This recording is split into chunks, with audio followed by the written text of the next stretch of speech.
sur le podcast Légitime, le podcast déculpabilisant pour toi qui t'es déjà senti trop ou pas assez. Moi, c'est Clémentine, je suis coach confiance et estime de soi et je t'accompagne à reconnecter avec qui tu es, assumer ta personnalité et enfin te libérer du regard des autres. Mon objectif, que tu fasses péter tous tes verrous, que tu oses être toi et que tu ailles à fond vers la vie de tes rêves. Retrouve chaque semaine des conseils, des clés, des retours d'expérience pour booster ta confiance et comprendre enfin que tu as de la valeur et que tu es légitime. Alors, tu es prête ? Hello et bienvenue dans ce nouvel épisode de Légitime. Aujourd'hui, j'avais envie de te parler de cette fameuse phrase, tu sais, la première impression c'est toujours la bonne, et qui fait que parfois on va vraiment arrêter ou même tuer dans l'œuf certaines relations, certaines connaissances parce que on s'est fié à cette première impression. Et moi, j'avais envie de venir challenger un peu ça et te dire, est-ce que vraiment la première impression c'est toujours la bonne ? Et tu vas voir que clairement, il ne faut pas forcément se fier toujours à ce qu'on pourrait penser être de l'intuition.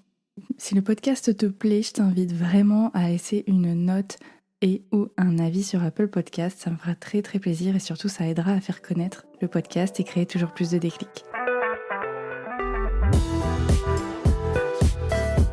À qui ça n'est jamais arrivé d'arriver à une soirée ou dans un nouvel environnement, à une réunion, à un coworking, peu importe, de rencontrer de nouvelles personnes et là de se dire « Oh la vache, elle là-bas, là, je la sens pas du tout, elle me revient pas du tout, sa tête ne me revient pas. » Sans même avoir échangé avec la personne ou l'avoir entendu parler ou avoir entendu parler quelqu'un de cette personne.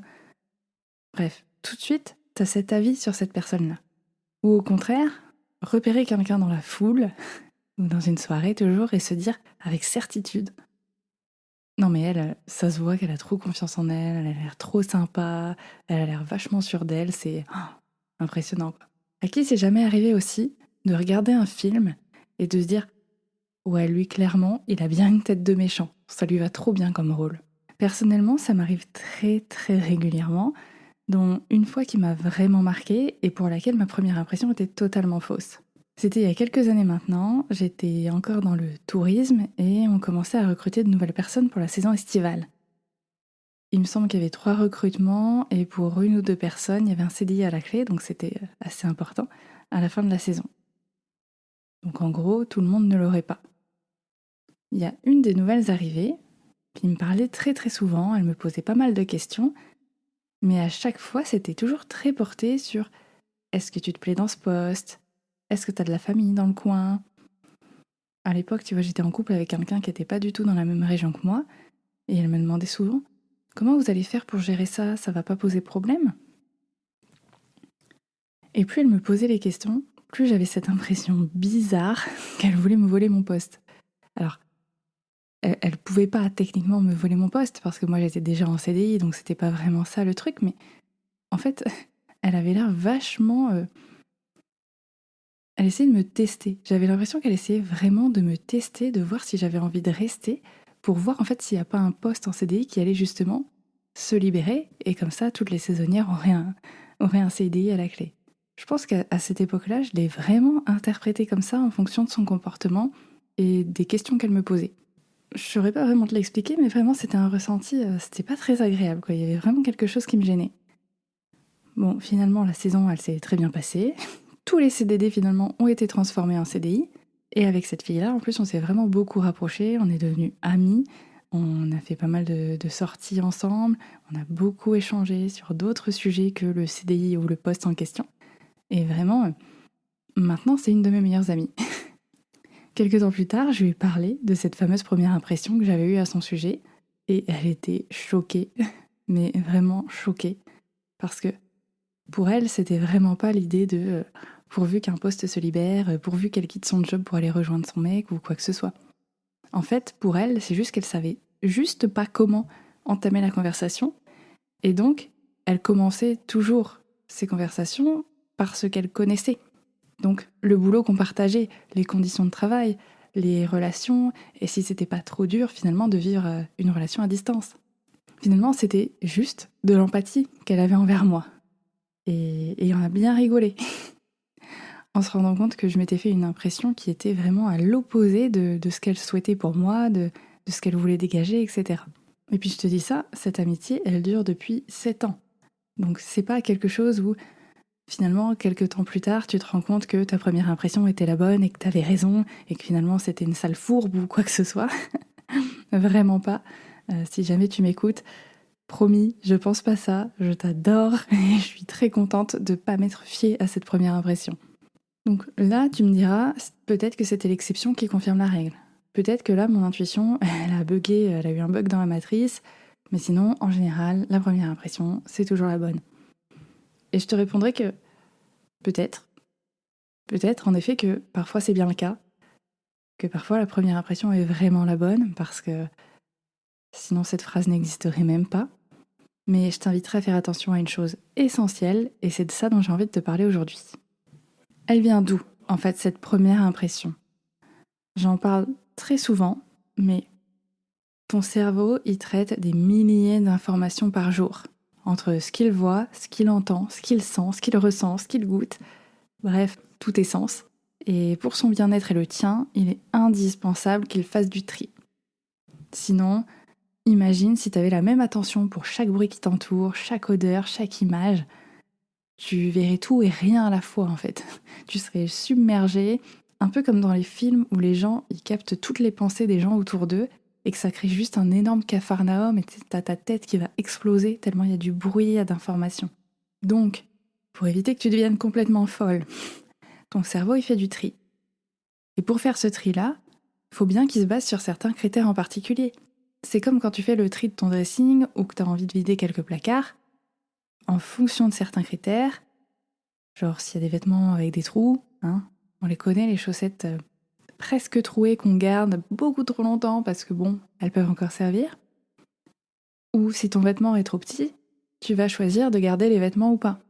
Là c'est pareil, ton cerveau il peut se faire un avis sur quelqu'un ou sur quelque chose en se basant sur les critères suivants, c'est-à-dire sur ce qu'il connaît, sur ce qu'il a déjà vu, ce qu'il a déjà expérimenté.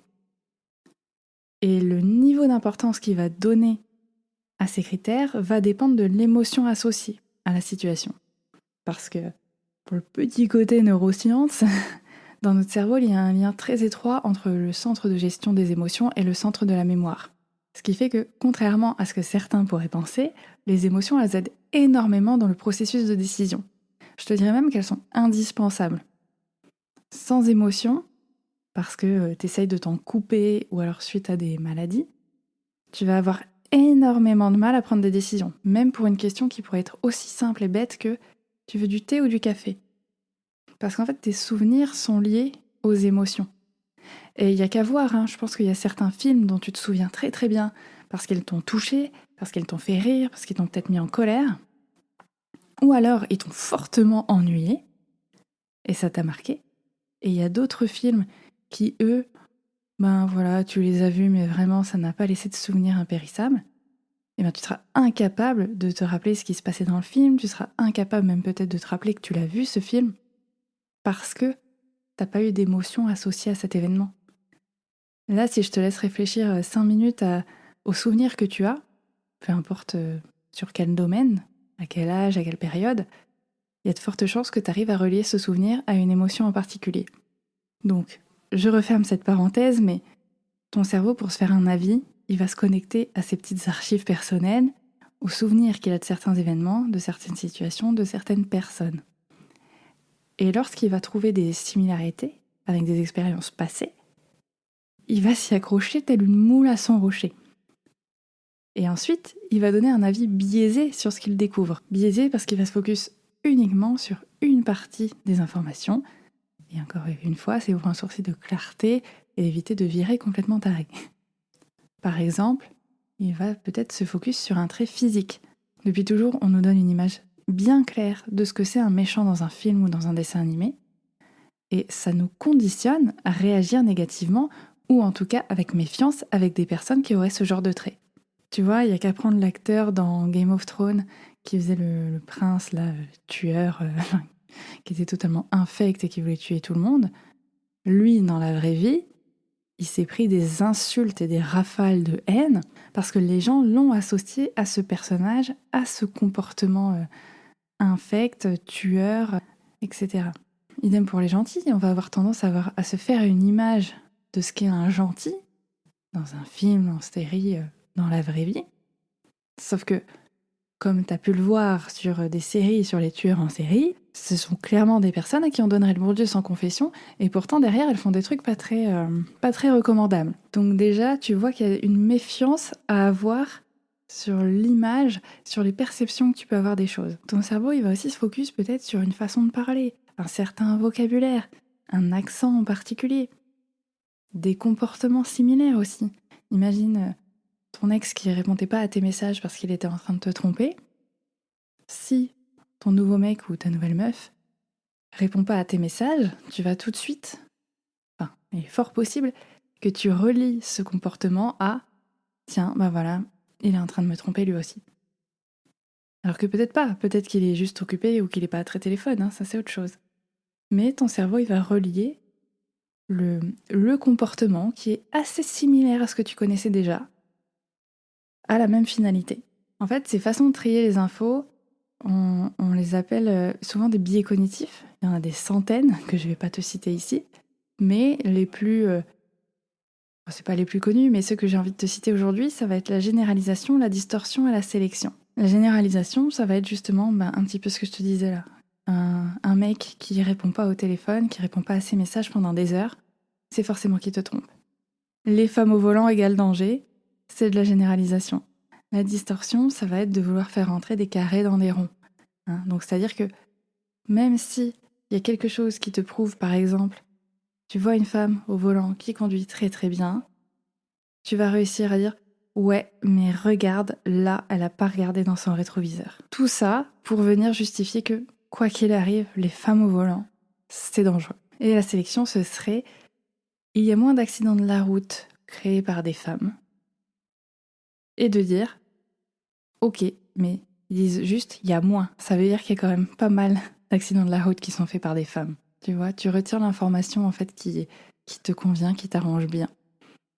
Et donc forcément, tu comprends vite que derrière, tu vas vite avoir tendance à te faire un avis très négatif ou positif ou même neutre sur une personne sans même la connaître et de façon assez inconsciente. Parce que derrière, tu vois qu'il y a tous ces schémas, tous ces processus, tous ces biais qui sont mis en action pour faire le tri dans les informations qu'on capte, parce que ton cerveau a besoin de donner du sens à ce qu'il rencontre, à ce qu'il voit, à ce qu'il découvre. Et derrière, ça donne ce genre d'avis biaisé. T'as pas l'impression que ton avis là sur Pierre, Paul ou Jacques il est biaisé parce que c'est inconscient, mais comprends bien que ton cerveau sélectionne ce qu'il a envie de sélectionner et qu'il se base uniquement sur ce qu'il connaît, sur ce qu'il a déjà expérimenté, sur l'opinion qu'il s'est fait d'une situation, d'une personne, d'un objet. Et du coup, c'est là qu'il faut faire attention, parce que c'est là que ta première impression, elle a ses limites. Parce que oui, ta première impression, elle vient pas de nulle part. Elle se base donc sur d'anciens événements, et elle dirige ton attention et ton avis dans un sens plutôt qu'un autre. Si elle te souffle de te méfier de quelqu'un, de quelque chose, ou de faire attention, elle est évidemment à prendre en compte, parce qu'en soi, t'as de bonnes raisons de réagir comme ça. Il s'est passé des choses dans ton passé qui font qu'aujourd'hui tu es beaucoup plus attentive à telle ou telle situation. Donc c'est une bonne chose, elle est aussi là pour te protéger. Par contre, sachant qu'elle est aussi dirigée par des biais cognitifs et qu'elle ne se base que sur ce qu'elle connaît, ça peut être intéressant de la remettre en doute. Ou en tout cas, de laisser le bénéfice du doute. Et dans un sens comme dans l'autre, parce que ça marche aussi pour les personnes pour lesquelles tu as l'impression que tu pourrais faire confiance en fermant les yeux, et que finalement, ça serait peut-être intéressant de mettre un petit peu de distance, peut-être pas trop se révéler tout de suite, peut-être essayer d'apprendre à la connaître avant de lui filer tes codes de carte bleue. Évidemment, attention, je te dis pas de basculer dans l'autre extrême non plus. Le but, c'est pas de te méfier de tout le monde ou d'accorder ta confiance directe à n'importe qui. Mais je souhaite juste attirer ton attention sur cette façon de fonctionner, sur comment fonctionne ton cerveau et sur les jugements rapides qu'il peut faire. Parce que, t'as pas à culpabiliser d'avoir des jugements sur les autres, parce que c'est humain du coup et automatique, Et 2, ils sont pas forcément tous à prendre comme une vérité ou comme une réalité. Tu as le droit de remettre ces jugements en question. Et même, en fait, je t'invite à le faire. Parce que souvent, ça nous permet de déceler certaines croyances qui vont être héritées de notre entourage, de la société, mais qui ne nous correspondent pas ou plus forcément. Parce que derrière, quand tu arrives à mettre ça en lumière, ça te permet de voir aussi ce qui peut entraîner des amalgames, des préjugés, finalement. Parce que tout ça, c'est juste se baser sur quelques critères et supposer que la personne va donc rentrer dans une case bien précise. Et ici, je te parle même pas de religion, de culture ou d'éducation, hein. Mais regarde simplement. Je vais te citer quelques exemples, sans te donner le cliché entre guillemets associé, et tu vas voir quelle image apparaît. Quelle image tu te fais de ces personnes-là. Une Miss France, par exemple. Un acteur. Une blonde. Un ch'ti. Un Parisien. Un footballeur. Un chihuahua. Alors attention, je ne suis pas responsable des images que tu auras et des clichés potentiellement qui vont ressortir.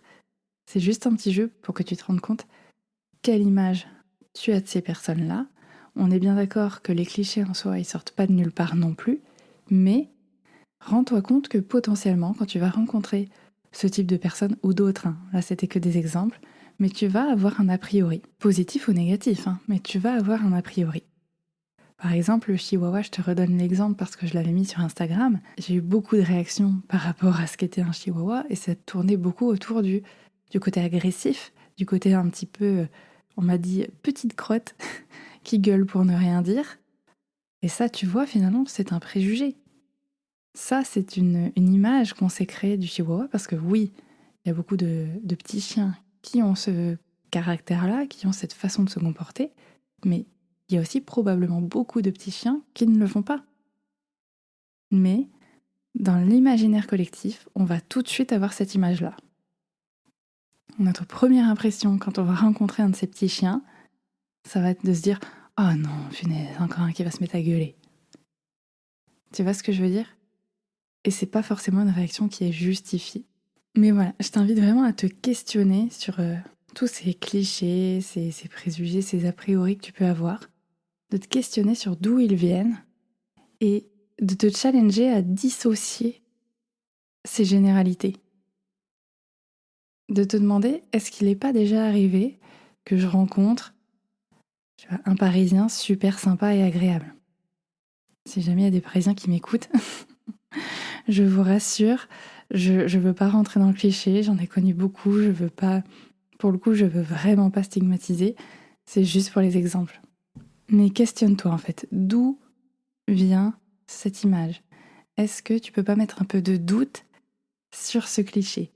Est-ce que t'as pas déjà rencontré des Parisiens, des ch'tis, des footballeurs qui étaient différents de l'image que t'en avais ? Je te donne un exemple. Les acteurs, on aurait tendance à penser, en tout cas moi avant, j'avais tendance à penser qu'ils étaient forcément extravertis, très à l'aise avec les autres, etc. Très à l'aise dans leur corps. J'ai vu beaucoup de reportages, beaucoup d'interviews d'acteurs qui disaient qu'au contraire, ils étaient très timides, très introvertis. Et je me suis dit, waouh, j'aurais jamais cru. Et donc ça a remis mes perspectives en recul finalement. Donc que je crois qu'un acteur ce soit extraverti ou pas, c'est pas très grave, c'est pas très important, ça change rien à la face du monde, mais imagine à quel point on peut se faire des avis très très vite sur des gens parce qu'ils ont des similarités avec ce qu'on connaît et qu'en fait on exclut totalement une autre potentielle partie de leur personnalité. Donc vraiment je t'invite à entraîner ton cerveau à remettre en question ses premières impressions. À les écouter, évidemment, parce qu'elles sont là pour une bonne raison, mais à les remettre en question, à les remettre en doute. À voir si t'as pas envie d'aller creuser un petit peu plus. Ou en tout cas, comme je te disais, laisser ce bénéfice du doute. Et comme ça, derrière, tu auras le choix. Tu auras le choix de les écouter, ces premières impressions, ou pas. Tu auras le choix de vouloir aller creuser. Est-ce que j'ai envie peut-être d'aller à l'encontre de l'image que je me fais de cette personne et découvrir peut-être une personne exceptionnelle ?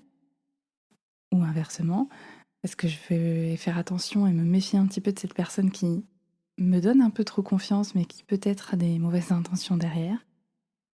Mais en tout cas, tu auras le choix. Est-ce que je suis cette impression ou pas?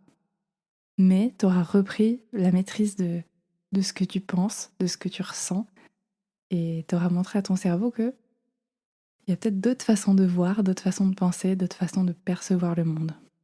Donc je t'invite vraiment à faire cet exercice, si tu le souhaites, et à venir me le partager sur Instagram.